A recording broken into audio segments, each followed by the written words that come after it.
Hey, but the Chargers lose 34-36 to the Dolphins.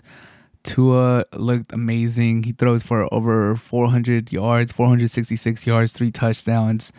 Honestly, at some point, it just became, hey, wherever Tyreek Hill's at, like, fuck it, throw it up there, see what he could do. Jalen Waddle helped out with 78 yards, but Tyreek Hill 215 yards. It's one man offense, dude. And I must say, Tua won that battle against Herbert. Herbert, who is now officially the second highest paid player of all time, behind Joe Burrow. You know, his stats: 228 yards, 1 touchdown, 23 out of 33. Not bad.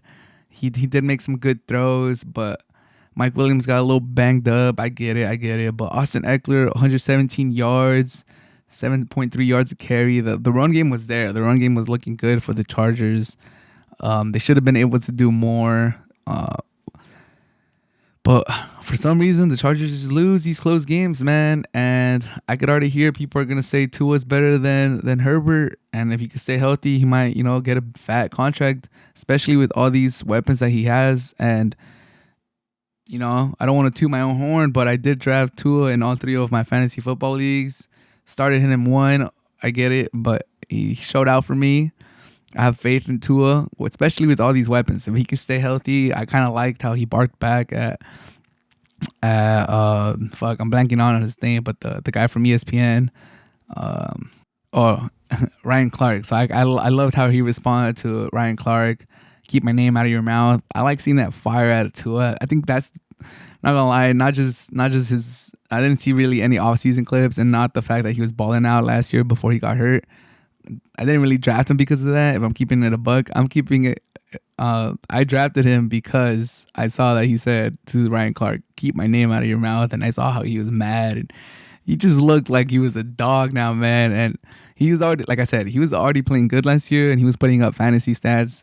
And he has a boatload of weapons with the Dolphins.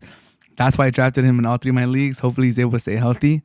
But yeah, man, shout out to Tua for putting out a show out there at SoFi Stadium. We'll see how the Dolphins can do. Like, that division is gonna be hard. The Jets play today. We'll see how they do.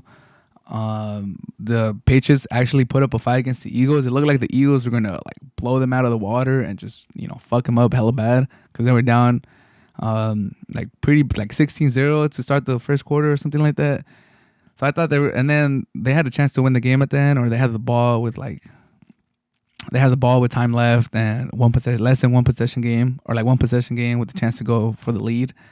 In the end, they couldn't do it. But the Patriots are gonna always compete. They're always gonna play hard with Bill Belichick. Who's the other team? Dolphins,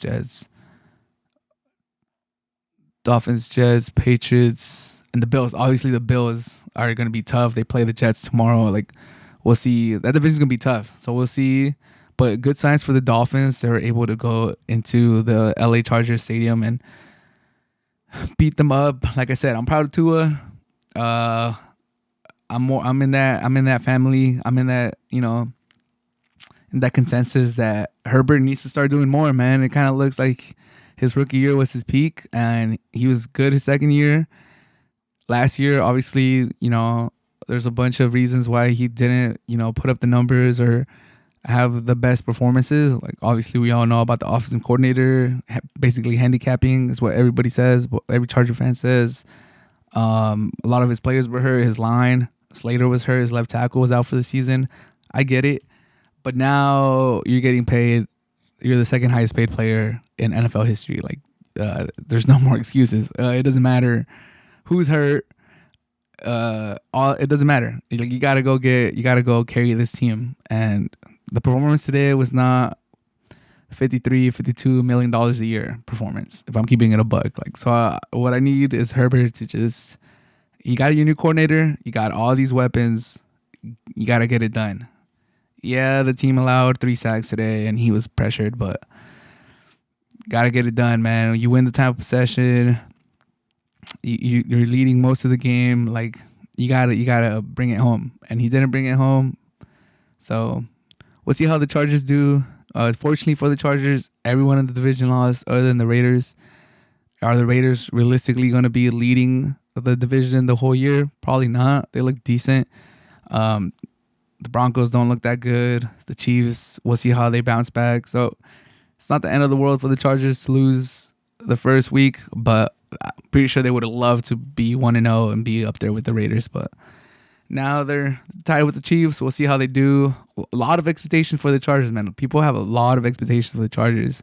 It's not a bad team to lose to. The Dolphins, they're regarded up there too. They have a lot of weapons. It's not a bad loss. Fought to the end. But if the Chargers are gonna keep these, fulfill their expectations for this year with this talented of a roster, with the second highest paid quarterback in the league, these are the type of games they got to bring home, and they didn't. So we'll see how they do. But what are you guys' takeaways from week 1 of the NFL season? It's basically in the books. We just have the Bills and Jets tonight. We'll see how they do.